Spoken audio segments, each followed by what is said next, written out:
Thank you a lot. Okay, hopefully everyone can hear me. There's four things that I thought I'd talk about today, just to give you a brief overview about professional liability for marine surveyors. At the moment, I currently have about 400 marine surveying clients. So it's something that I really love doing. So in here, what we've done is we've put a few programs together for groups, and obviously the big advantage is buying power. So what I thought I'd do is just go over some of the things that errors and omissions insurance covers, why you might need it, and waivers. I want to talk about waivers for a bit because that's a very important part about insurance, and it's there to protect you. So it's not only insurance related, but it's to protect you as surveyors whenever you're doing a job. And then we'll get into the costing, because I think there's a lot of misconceptions about how much this costs. So I thought I'd get into that as well. So to start out, essentially what it covers is anything that any mistakes that you might make when doing up a survey report. For example, if you're doing a pre-purchase survey and you put down the wrong horsepower in an engine, simple mistake, the guy buys the boat, find out it's underpowered, so he goes after the surveyor. So essentially, it's any mistake that you could make in the writing up of your survey. In addition to the liability from the claimant, it also covers things like defense costs, which is the biggest one. What we found in pretty much all the cases that we do is the biggest expense by quite a margin is defense costs, because we've seen so many superfluous claims against our clients that it just happens all the time. They think, well, we'll try it on for size and see what happens. So a lot of it goes to defense costs. In addition to that, surveyors' fees in case they need a third party to revisit the vessel or the or cargo or whatever it is. Expert fees for like testimony and things like that. Costs for avoiding or minimizing liability. In case you have to do any expenses after the allegation to minimize your liability, that's picked up. And of course, disposing of cargo as well, in case it's like a cargo survey and you mess up. But certainly it's the cost to defend and the actual liabilities that arise out of it. What we do a lot of times is we don't even need to go to lawyers. In fact, we do try to keep the lawyers out of it as much as possible. Sorry. But anyway, and a lot of times it doesn't take that, because when you talk to a surveyor, a lot of times their story is quite different from the claimant's. We see that all the time where they allege something, but the reality is quite different. So a lot of times we'll work with the surveyors and the underwriters to essentially make the claim go away. And probably most times we are in fact able to make the claim go away. So that's our first step, is trying to work with them. And it's usually only as a last resort that we go to the lawyers and get them involved. So another question about this type of cover is, what types of surveys does it cover? And I get asked that a lot, like, does it cover cargo surveys? Or what if I'm working for an insurance company and they've asked me to do a survey? Or what about pre-purchase surveys, things like that. So it covers literally any type of survey that you're doing. It also covers things like expert witness. Having said that, we do need underwriter's agreement to have that added, but it will cover you if you are being asked to be an expert witness in a case. So as far as what types of surveys, it's literally any type of survey that you do, as long as it is marine related. So just to be clear on that. Some of the things it doesn't cover they're pretty obvious. Things like dishonesty, intentional or reckless conduct, design liability. And here, what they mean by design liability is some surveyors may wander into the designing area. And that's a different type of insurance, designing boats and things like that. So it's available, but under a regular surveyor's errors and omissions policy, it's excluded. So if anybody does dabble in the design side of it, you can always let us know ahead of time and we can get it added, but under a basic policy, it's not covered. Products liability, what they're talking about here is if you make or sell any product. Normally, that never happens in your profession. I don't think I've ever heard of surveyors actually selling a physical product. So that's an exclusion. Again, there are other types of insurance for that type of risk, but not covered under an errors and omissions policy. And same with employer's liability. And essentially what that is if you have a company and let's say you've got a bunch of employees with a dental plan and you forget to add somebody to a dental plan, not covered. These types of things are normally covered under what's called a commercial general liability policy, something quite different. So, yeah. Just before we get to the next slide, one thing that caused me a little bit of discomfort is that versus reckless conduct. Can you tell us Yeah, more about that? sure. Essentially what that means, there's quite a high bar, and being probably from a legal perspective, and you probably know more about this, but I think it's quite a high bar to have somebody excluded for reckless conduct. It's almost like gross negligence. I think that's probably the closest other example that I could think of. I know this is the case with a guy that was fiber optics cable or something. Going under the St. Lawrence. Yeah, yeah. That was out here, I think. Yeah, yeah. That's where that comes from. Well, yeah, well, the interesting thing there is that he kept doing it, and I think they eventually found that he was doing it on purpose. There was no question about him doing it on purpose. I think the legal question was, did he realize what the effect of him doing that was? And so, yeah. It's that kind of test. Yeah, exactly. It's got to be, really, really reckless. And I've seen this wording in other types of policies as well, where they exclude reckless. And I think there's a legal precedent to that word, which is a very high bar. Like you've got to be almost the same as dishonest or intentional. Very, very close to that. Very close. Yeah. I've never seen a claim denied of all the ones we've ever done and where somebody has said, yeah, it's reckless conduct. So it's got to be a pretty high bar. Okay. Yeah, why do I need it? And ironically, a lot of it is our fault. Sorry about that. Years ago, my dad was a surveyor actually, and years ago it was not available. Nobody sold errors and omissions for surveyors. Nobody had it, and therefore nobody ever claimed against them. It just wasn't done.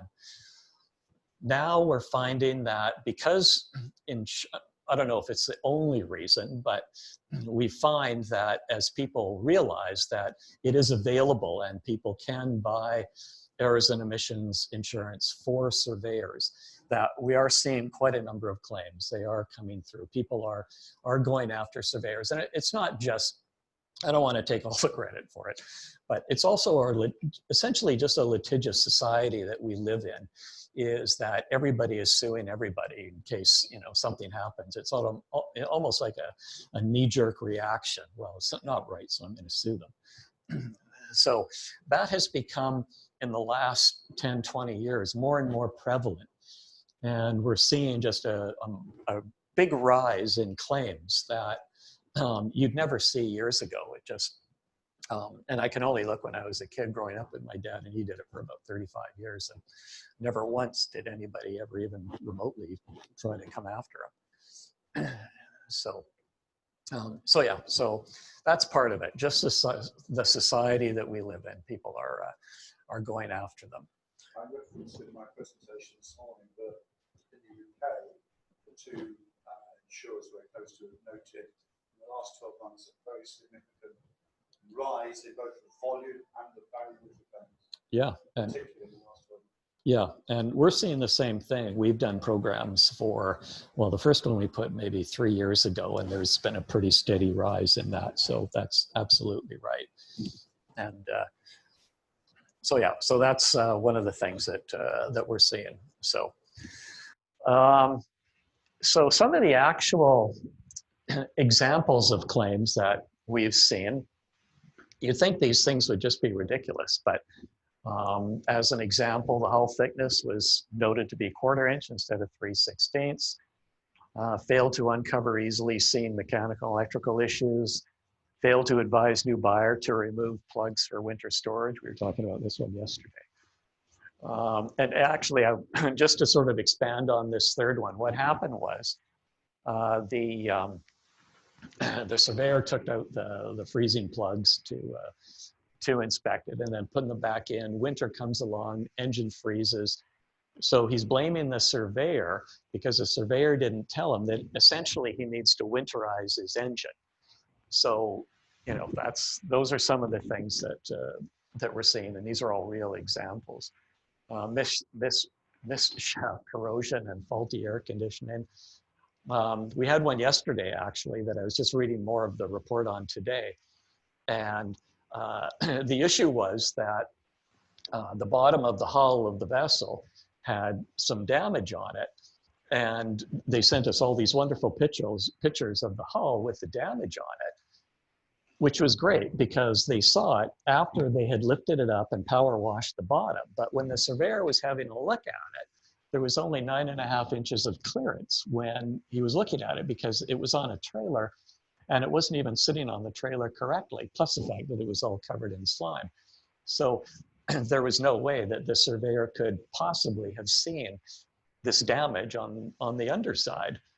So these are almost daily occurrences where you have these allegations, and so we have to defend them. I mean, no matter how superfluous it is, we have to defend them. So, which we do. I mean, we're glad to do that. That's why we're here. But in this case, what we'll do is normally we'll talk to the underwriters, and a lot of times what it takes is a third party to say to the claimant that, no, here are the facts, that this is what actually happened, and as a result of that, we're standing by our decision not to pay your claim or not to essentially respond. So that's one of the services that we provide, and we find that really useful because if they get a letter from an underwriter, I mean, even if it's the underwriter and not a lawyer, and the underwriter is saying, okay, here are the facts as we know it, and as a result of that, we're going to deny all responsibility. And 9 times out of 10, they actually will go away because you're setting out all the facts of the case, but it's also who it's coming from. So this is coming right from your insurance company. So if these guys think, oh, well, this guy's got insurance, so, you know, they're just going to hand over whatever we ask for. That's definitely not the case. Yeah. Let me ask a question. Are you not covered to a certain degree by having them read disclaimer? Excellent question, and I'm just about to get to that. No, that's fine. But yeah, no, that's absolutely true as well. But that is one of the biggest services that we provide, and we actually spend a lot of time on claims, just going through the facts and preparing a response. And what we'll do is we work with the surveyors. I also want to stress that because some people might think, well, the insurance company is going to take over and, you know, we've kind of lost control. But before we go back to the claimant, like, again, the one I was doing today, what the underwriter will do is they'll say, okay, here's our response. What do you think, Mr. Surveyor, before we send it off to the claimant? So we work all together. So we're all on the same page. We're all going for the same goal. So we certainly all work together with the surveyor whenever we have a loss. So that's sort of the way the system works. That's one of the added values of having insurance, just to have somebody else look at it, respond if necessary, and essentially hold your hand throughout all these processes. Because a lot of times, I mean, there's so many surveyors out there, and for the most part, they've never had a claim before. So that's the other thing. They have no idea what to do. So it's a great resource just to be able to call somebody and say, look, I've had this claim, where do I go now? So that's where we step in and we help out the surveyors right from day one. Waivers, here we go. Okay, very, very important to have waivers. And on our programs, they have to be on pre-purchase surveys. They are highly recommended for any other surveys, although it's not a warranty under the policy, but they are highly recommended. And the exact language is negotiable because I probably review maybe one waiver a week, I guess, from surveyors, because we encourage that. We encourage you guys to send in your waivers so that we can have a look and we might make suggestions and all that. Failing that, we have our own waivers that you'll see on the next slide, but, that you can use. But so we do work with you, because a lot of the surveyors out there, they do have excellent waivers, but some of the things about it is that the legalities have changed a bit as far as waivers go. And so what we try to do is we try to keep up with the latest legal precedents and what's going on in the legal world. And we're constantly massaging it to make sure that it's up to the best standards that we know of. Timing is critical for when the customer sees the waiver. I don't know if anybody read the Vancouver Sun today, but there was a court case about a skier up on one of the local mountains who was, I think it was actually a quadriplegic or something, and he goes out of bounds, and he got the little ticket that everybody gets that waives liability. And then there was a big sign on the ski hill, and it said, use at your own risk. We're not responsible for all that. Signs all over the place. So anyway, he goes down and he sues them. And what he didn't do, and there's a difference here, because, and this is kind of what I'm getting at here, is that it depends on when and what the judge said. And it wasn't a court case to say whether or not he was liable. This was a court case, or a court hearing, I guess, to see if the case can proceed. So anyway, what they said was that at the time that, two things. Number one, he never did sign off on it. And he said, and the judge said, he never signed off on it, and nobody reads these little tickets anyway.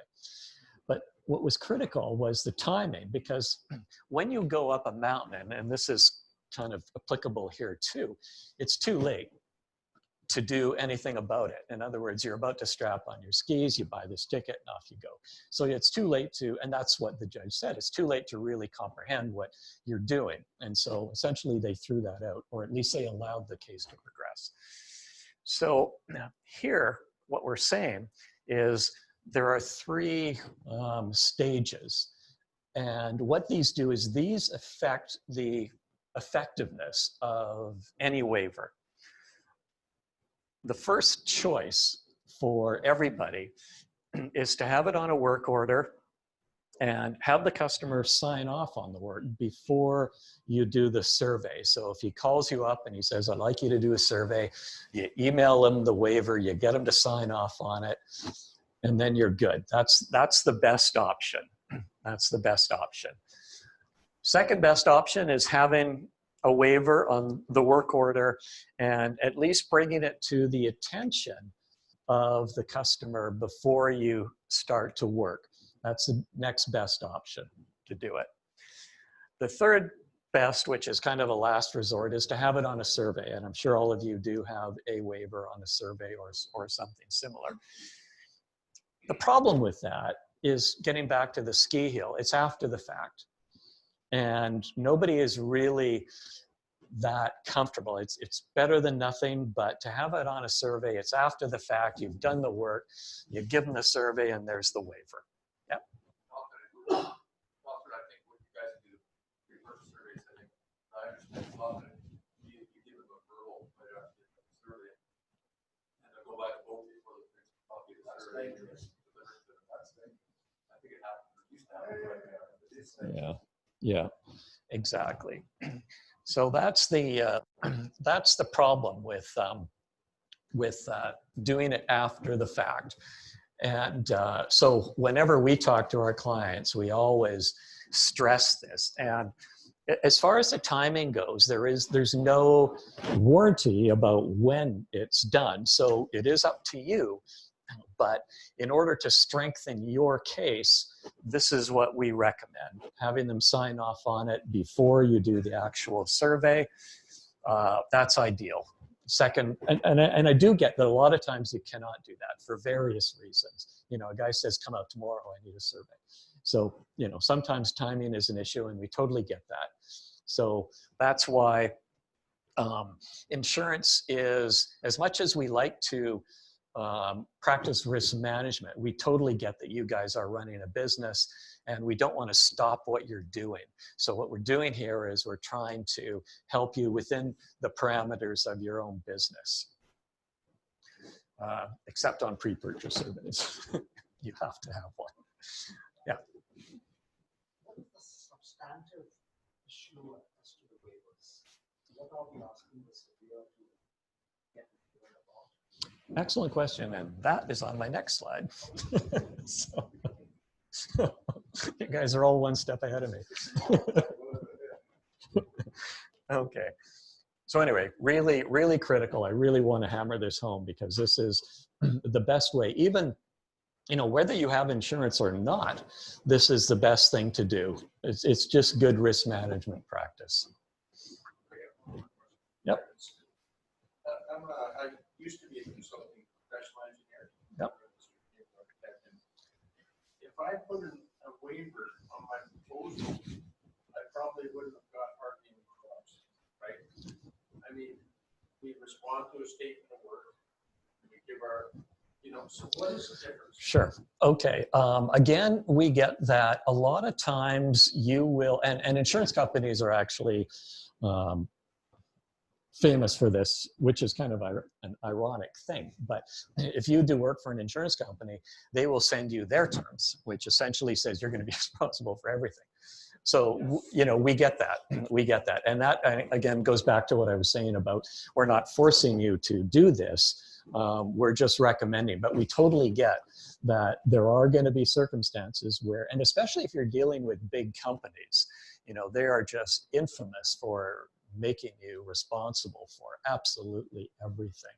So we get that, and that's not going to prejudice your insurance. So, you know, from that perspective, you don't have to worry about it. We get that. Okay, if it's on a pre-purchase survey, that is different. But having said that, like in his example, or with an insurance company's example, those are almost never pre-purchase surveys. You're normally doing it for an individual that's going to be buying a boat. Yeah, you're going to be doing it for somebody who's buying a boat. But generally speaking, that's not like what okay, sorry. When I say insurance company, sorry, I should clarify that. When I say insurance company, what I mean is if an insurance company hires you to, say, do a damage survey or something like that, then that's what it is. Or a condition in detail survey is what an insurance company might be looking for. So that's a little bit different from a pre-purchase. Yeah, but again, we do totally get that. Sometimes you just cannot do it, and especially with companies where they've got their own conditions, so it's either that or you don't work. So we get that. So you'd still be covered. You'd still be covered. Yeah. Must be on pre-purchase survey. Is this relevant to the survey being done for the client or the insurer? For the I mean, sometimes it can be both.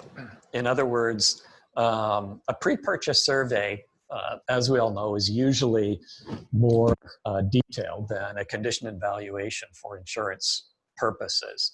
So it is a little bit different. But having said that, a pre-purchase survey can be used as a condition in detail for an insurance company.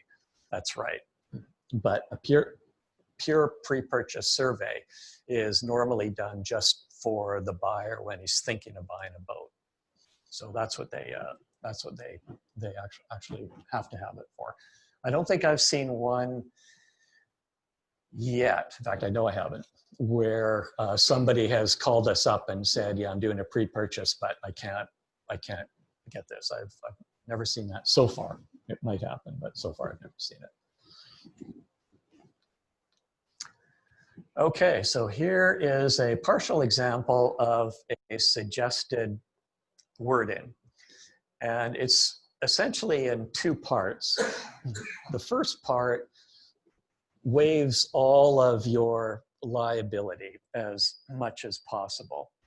So not only does it waive your liability, but it holds you harmless. And so what that means is that not only can they not come after you, but if they do, or if somebody else does, they have to hold you harmless. So they have to protect you.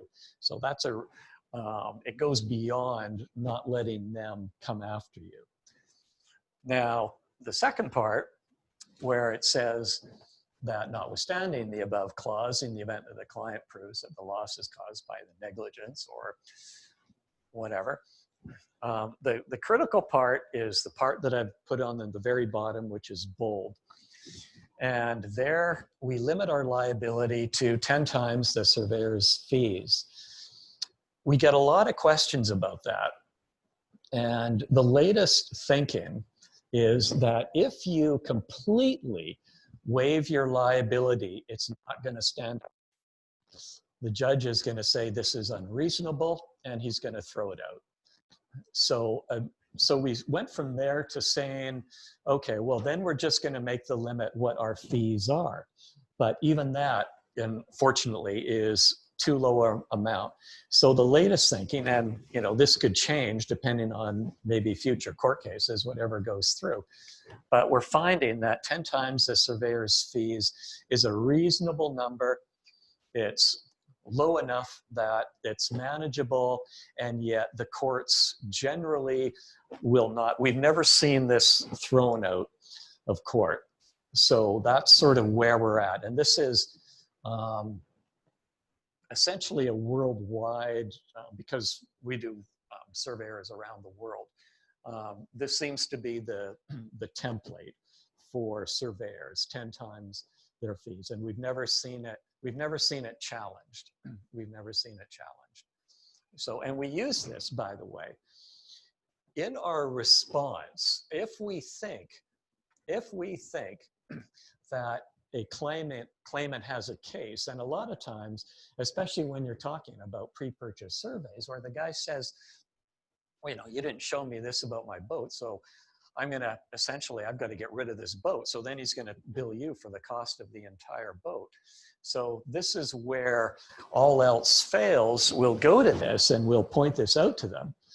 And we'll say, here's the waiver, which you hopefully signed before you did the work. And we're going to limit our liability. And so here's your check for $10,000 if we think that there is some liability. So this is a very powerful tool. even before it gets to court. So it's when somebody will come to us, and if we're not able to completely deny the claim because it's totally superfluous, as a last resort, we will pull this out and say to the claimant, well, here it is in black and white. So essentially, this is something that we've never had anybody come back on this ever. Yep. I was going to say, on some of the older surveys or waivers I've seen for surveyors and some litigation I've been involved in, there's been language that talks about the surveyor not doing any invasive. No, you're absolutely right. Opening up. Yeah. Well, that's no, you're absolutely right. And the full version, that's all in there. Like the full. Oh, no, absolutely. It goes on and on about all that kind of stuff. Yeah. There was a court case in the last month in the UK, and the surveyor said in his waiver, terms and conditions, we'll not call it, I will not be removing any bolts or screws or fastenings or whatever. That's what he said. The judge said, well, there was a problem with the hatch. Why didn't you remove those 2 screws? It's only 2 screws. You should have removed the 2 screws. And I think that's the first time I've ever heard that go that way in the court. Wow. So he actually said overruled that doesn't wash. Yeah. And then the surveyor said, well, that means then if you're telling me I should have removed those 2 screws, I should have removed those 6 screws, those 4 screws, those That's right. 8 fastenings. I don't know where that ends, but worrying outcomes. Yep. And just a quick note on Mike was saying, if you folks, if you're members of IMS or you're not members of IMS, you go to the website, you can find Report Magazine, and over the last sort of year, I think there's been either a insurance lady or something. I don't know. Yeah. They've set out this reliability and the wording and stuff, and this case came up because we all say we don't look at behind things. And this case came up and says, well, it's just 2 screws. Not that hard to remove 2 screws. So after reading that, I've actually changed the wording in my report to have the same wording as this lady. It has to be a little bit more in depth than just say, hey, I don't. You got to actually say, I do not remove screws. And I've actually removed my screwdriver from my bag. So you're not even, so that way there, you're not tempted. You may go, I'll open up this, because I used to kind of open up face plates for, electrical sockets, just to have a look in there, But after this, I'm like, well, if you open that up, why can't you open up this? So it's like I said, it's really good reading in the Report Magazine, and it's worthwhile to change the wording. And like I said, I've actually removed my screwdriver, so I'm not even tempted. That's an excellent point. And the longer I'm in this business, when I look at these court cases, it's almost like a 50-50 shot, no matter what you think. I mean, you get some judge that got up on the wrong side of the bed, and he'll just make things that will blow your mind. Yeah. John, insurance companies themselves use surveyors. Pardon me? Insurance companies use surveyors abundantly. They use surveyors a lot. Oh, yeah. Yeah. Yeah. Do they accept such onerous? Yeah, they do. Well, yeah, well, that's kind of what I was getting at. Yeah, sorry. Yeah. Yeah, no, I mean, that's something that I was getting at. And some of them are a lot worse than others as far as accepting these. Ones like Chubb, for example, they will just say, no, you're going to do it on our terms or nothing. So, yeah, but they're,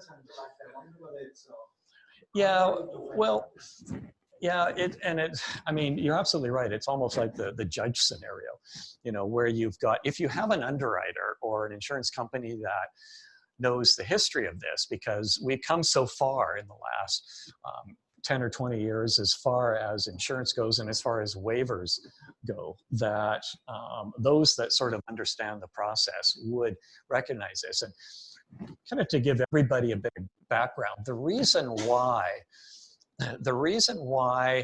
that surveyors were able to limit their liability, and this goes with architects as well, and the reason it was accepted in industry was because you guys and architects are working on really, really high value items.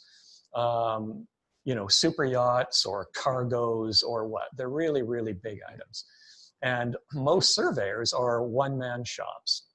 So if surveyors weren't able to limit their liability, that half of them would be out of business because the values that they're looking at are so big. And so historically, a long time ago, everybody accepted the fact that a waiver that a surveyor did was for the good of the business. It was for the good of the profession. And so there wasn't a lot of pushback by industry for the waivers from surveyors or even architects. I mean, we do a lot of naval architects, and we do a lot of just regular architects, and the waivers on those are absolutely brutal, and they still get away with it.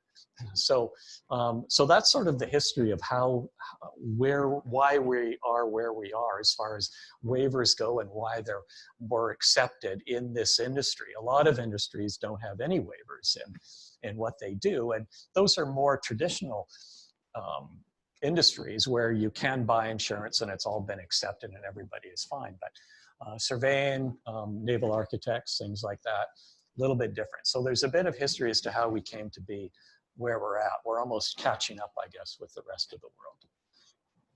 So yeah. So anyway, that's the recommended part. But yeah, as I mentioned, this is a big document which has all that other stuff in it.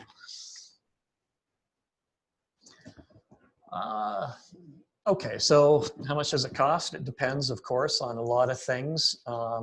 This is another thing that we get kind of, it's almost funny because somebody will say, well, my neighbor is paying this much for his boat, and so how come I'm not paying the same amount? And so underwriting insurance is a little bit more complicated than that. But essentially, what I've been trying to do is work with associations, because the more people you have, the lower that we can get the premiums down to. So depending on the size, for example, if you're by yourself, you might be paying, I don't know, $1,800 or $2,000 or whatever it is for insurance. But if you're part of a group, then we can get it down, depending on the size, to like $400 or up to $1,000 per surveyor. And the underwriter that we mostly deal with, which is IDIC in London, they have a continuity credit. So after the first year, you can get 20 to 35%. The last renewal we had for one of our biggest associations, they got 40% back. So you're looking at a net cost of around $250. It's almost free. So that's the power. That's the power of size. That's the power of size. So the more people that we can get on these programs, the cheaper it is for everybody. I mean, everybody benefits. Everybody benefits. So, and what we give is we can start out with a limit of $500,000 per surveyor per occurrence. Normally that's in US dollars. And we give a $4 million aggregate, which means that you can have eight $500,000 losses. They'll all be paid. After that, there's no money left in the kitty. So there is a $4 million aggregate. Having said that, if it looks like a program is going to blow through that, then what we would do is we would renegotiate with underwriters and we would buy that back. There might be a cost. Yeah. Yeah, that's all inclusive. That's, yeah. Yeah, I know on some policies it's in addition, but in this one it's all included. And same with the deductible, which also applies to defense costs. So the deductible does apply to that, just to clarify. But other than that, and in the losses that we've seen so far, generally they're really quite small. Normally up to, I don't think we've seen anything over like 100,000 as far as losses go. So day-to-day stuff, our research, and what we did before we set up any of our programs was we surveyed the surveyors. And we said, going back in your history, have you had any losses? What's the biggest loss you've ever had? How many have you had? So we've surveyed probably 1,000 surveyors in total.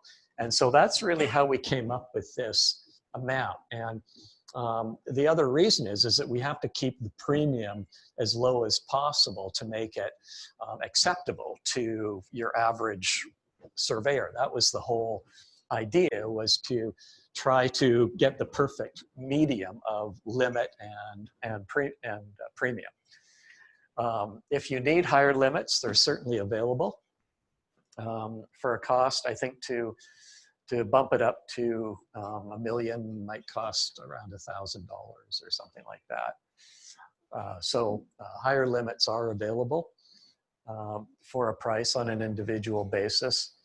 But it's really the continuity credit. And what I should say about the continuity credit is that it's based not on your results either as individuals or as a group. The continuity credit is based on the underwriter's entire portfolio. So this particular underwriter, it would depend on their entire book and how that does. And so, like I say, last year it was 40% that they gave back. This year, I think we're running at around 30%, something like that. But it always ranges between like 20 to 35%. And where that is that's applied to your next year's renewal premium. So up front, you would pay whatever it is, $400 to $1,000 bucks. And then on the renewal, if you continue on, then you would get that taken off your next renewal premium. So it pays once you get in to pay it up front. And after that, it's just gravy. But honestly, it's just gravy. Yeah. Yeah. Yes. Sarah?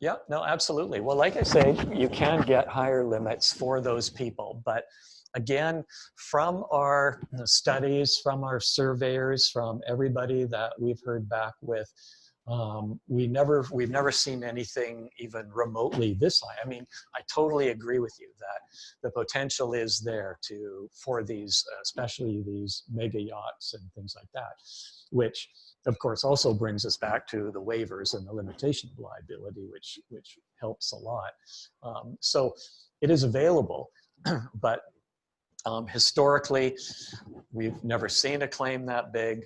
You know, it could happen, yeah, but you know, there again, the other, I guess, good thing is that if somebody does sue you for $20 million because their 20 million boat sank, then essentially you just close your door and walk across the street and open up a new company.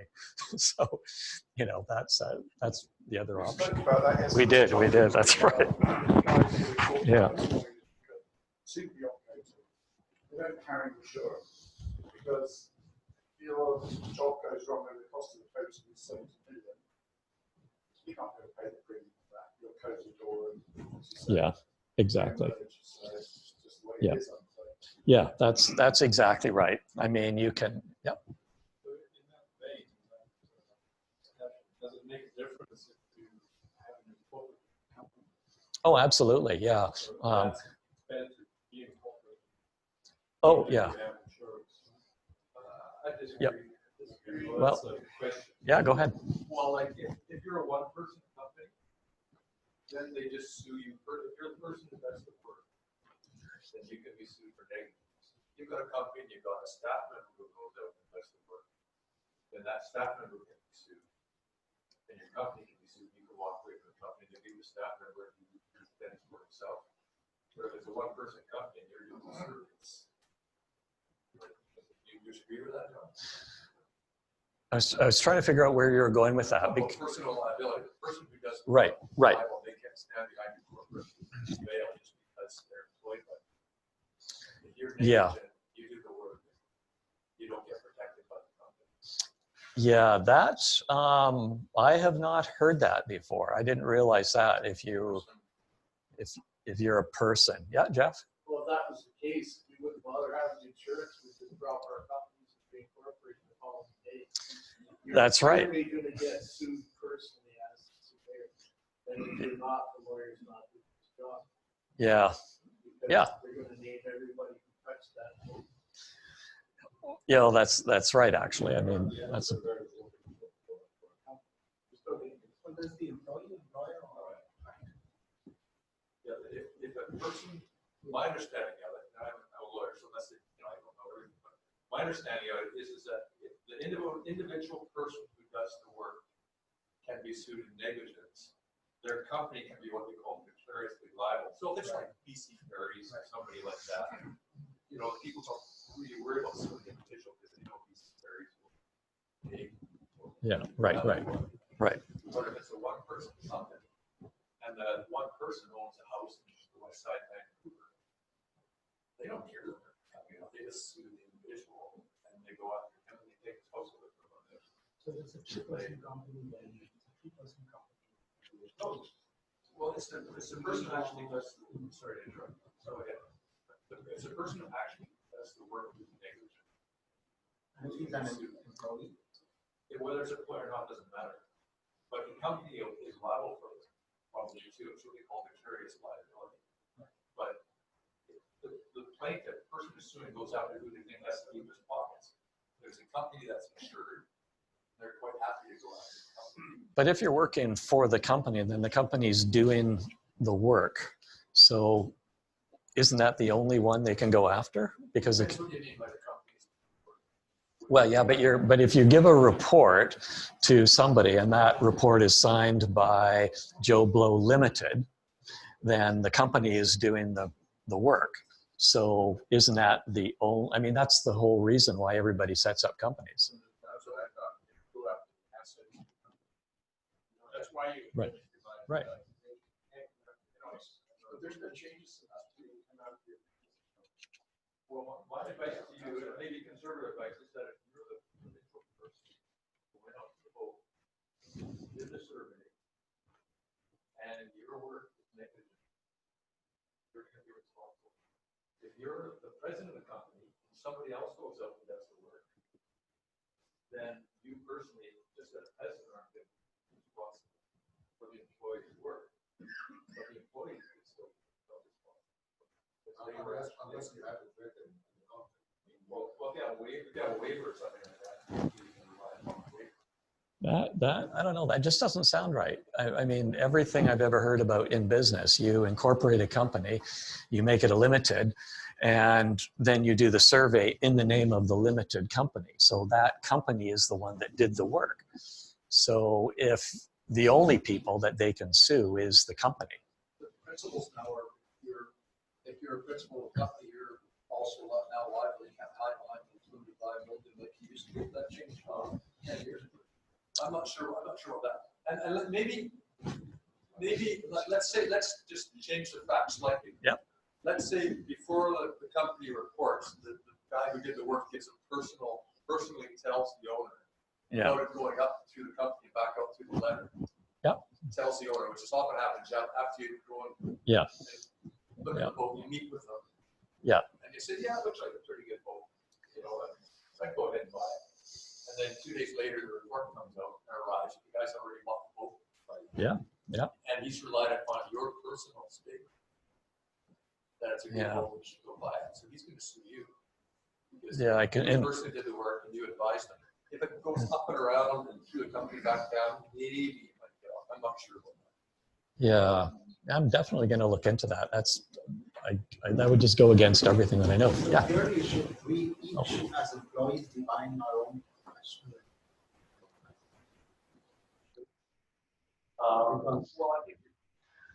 Well, I would say, actually, that's a pretty good point from an insurance perspective, is that our policy would protect both. So in this example, it would protect you personally and the company. So at least we do that. But yeah. Usually that's what we call security. So the company is responsible for the accidents of employees. So as long as it's got insurance, it's sort of not an issue. Yeah, that's true. That's true. Sorry. Yep, go ahead. How long after the court's written are we liable? Okay, so good question. How long after can you be liable? Generally speaking, the courts are thinking like, we'll buy like runoff policies, for example, for up to 6 years, which is sort of I don't think there's a limitation on that. You might know, but that's generally what happens. From an insurance perspective, these are what's called claims-made policies. So in other words, the claim itself has to be made during the policy period. So in other words, let's say, for example, that you do a survey and then you retire on January 1st. And the policy that you had lapsed on January 1st. So it would not cover your future losses. So in other words, what you should be doing if you do decide to retire, and we've done this with a number of surveyors, is kept the policy going. It's half the price, and it's like a runoff policy because the claim has to be made during the policy period. So you would buy like a runoff policy for 1 or 2 years in case something does come down the pike later on. So that's the way the insurance handles that. Is that unique to ITIC or Every professional liability policy is what they call a claims made. Yeah, yeah. General liability policies are generally what they call occurrence policies, which will cover things in the future. But these are always, professional liability are always claims made. So you do have to keep it going after you do the work, which is another thing to consider when, like the continuity credit and things like that. It helps in case you do have to carry on, even if you stop working. And we've had that for a few years. Yeah. At least a small claims court, up to 30,000. You have to put the claim in beyond that, but it's 2 years from when you recently discovered the error, and it's kind of the short form. Yeah, so it's Yeah. take an example of something we discovered for a while. Yeah. Yeah, I think that's it. There's a few different year levels for things like bodily injury and stuff. So yeah, it probably is 2 years. Yeah. So yeah. Yep. What would happen if you're holding a policy and you decide to cancel that policy and apply to another insurance company? Good question. Okay, so what we do, what you're looking at is what's called a retroactive date. And what we do when we incept a policy is we will say, okay, how long have you had continuous insurance? Because if we don't put a retroactive date, and if something happened, say, a year ago, we would not pick it up. So let's say, for example, you had insurance with somebody else for 5 years or whatever. Then you're doing all that work and their policy stops and ours would continue. So what we would do is we would put a retroactive date back 5 years to say anything that happens before that time would be covered. Otherwise, there would be a break in the cover. There would be a break in the cover. So we recognize that that clients will have insurance through somebody else. They want to move, so we protect our clients by doing that. We'll retroactive date our cover to as far back as they had insurance before. So yeah, that's how we get around that. Yeah. Right. John. It's okay. I've been called worse. We talked about the qualifications and experience of surveyors. Is there any consideration given to setting premiums as to qualifications and experience of surveyors? Yes and no. What they do is they will look at a surveyor's experience, and generally they'll, when we're doing a group, not so much for sure. And when you do a group of surveyors, it's a numbers game. It's purely a numbers game. You know, we'll have X number of surveyors, so we'll charge this as a base. And so you build up a premium. Where that does come into play is certainly on an individual basis. They look at a surveyor's history, a surveyor's losses, all of that. That fades quite a bit when you're doing a big program with a few hundred surveyors. So they do take that into account. We were talking yesterday about specializing and getting accredited for a specialty. And so that is something that, yeah, we would certainly have that discussion with the underwriters to say that, look, we have a subset of surveyors that are extremely good at what they do. So can we get a break on that? Whether that would fly in a big program, I'm not too sure, because they really do look at the bulk premium for everybody. But in the smaller you get, the more detailed they do get. That's probably the best way of looking at it. Yeah. Any other questions on this? Because this is pretty much. Just think, real quickly, with the discussion of the limited liability companies and all that stuff. Last year, I was just discussing with somebody. This was mainly dealing with down in the States, but I'm sure it's